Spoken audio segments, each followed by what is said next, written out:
बिस्मिल्लाहिर्रहमानिर्रहीम।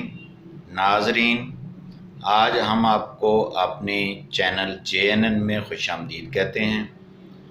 JNN channel में हम आपको बताते हैं कि कानूनी मामलात के हवाले से कि पाकिस्तान के अंदर कौन कौन से कवानीन नाफिजुल अमल हैं और इनका क्या तरीक़ाकार है।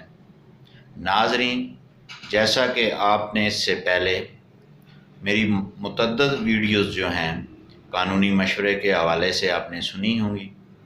नाज़रीन, आज हम आपको अपनी इस वीडियो में ये बताएंगे कि स्टे आर्डर क्या होता है।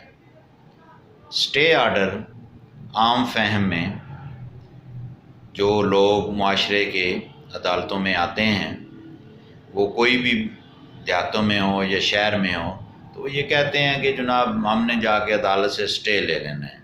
और बुनियादी तौर पे स्टे का जो कॉन्सेप्ट है, जो तसव्वुर है, उससे वो वाकिफ़ नहीं होते। इसमें जो स्टे जो है वो कोई ऐसा सेपरेट चीज़ नहीं है। जब तक कि आप अदालत में बाकायदा तौर पे जिस फरीक के ख़िलाफ़ आपने स्टे लेना है, उसके ख़िलाफ़ सबसे पहले आप अपना दावा दायर करेंगे।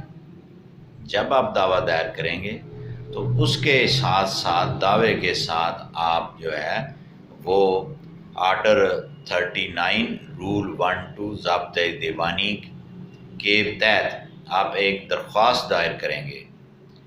और ये जो कानून है आर्डर 39 रूल 12 जो है, इसके मुताबिक जो है वो अदालत आपका मौक़िफ़ सुनने के बाद, और अगर अदालत ये समझती है कि जो शख्स मेरे पास आया है इसका मौक़िफ़ दुरुस्त है, तो वो फिर जो है वो दूसरी फरीक को हुक्म देती है कि आप इस जो काम करने चाह रहे हैं या जिसकी बाबत ये बंदा अदालत में आया है, उस काम से आप रुक जाएं।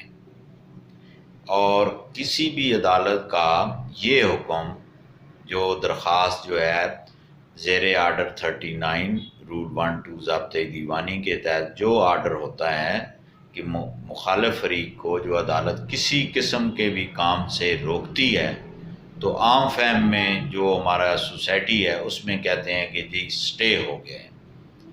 स्टे का मतलब जैसे कि इंग्लिश का लफ्ज़ है ठहरना है, रुकना है, तो उस सेंस में कहते हैं कि ये स्टे हो गया। अदालत उसको उस काम से रोक देती है और जो तारीख़ मुकर्रर अदालत करती है उस पे जो है दूसरी फरीक का मौक़िफ़ सुनने के बाद फिर असर नौ दोबारा कोर्ट ये देखती है कि आया इस दरख्वास्त में और जो जवाब आया है इसमें कितनी सच्चाई है।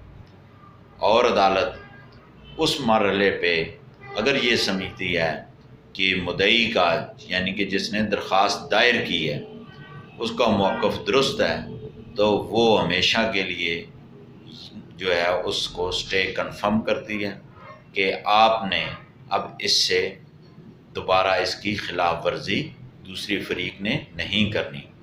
और अगर अदालत ये समझती है कि दरख्वास्त देने वाला जो है वो अपना मौक़िफ़ जो है वो साबित नहीं कर सका, और जो जिस पे दरख्वास्त दायर की गई है, जिसके ऊपर केस हुए उसने अपना मौक़िफ़ साबित कर दिया है, तो अदालत जो है वो उसकी जो मुद्दई है, जो साइल है, उसकी दरख्वास्त जो है वो खारिज कर देती है।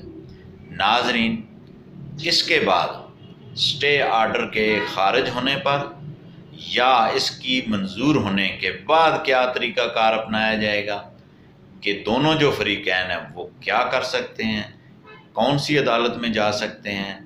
इसके लिए नाज़रीन हम आपको अपनी नेक्स्ट जो वीडियो है उसमें बताएंगे। अल्लाह हाफ़िज़।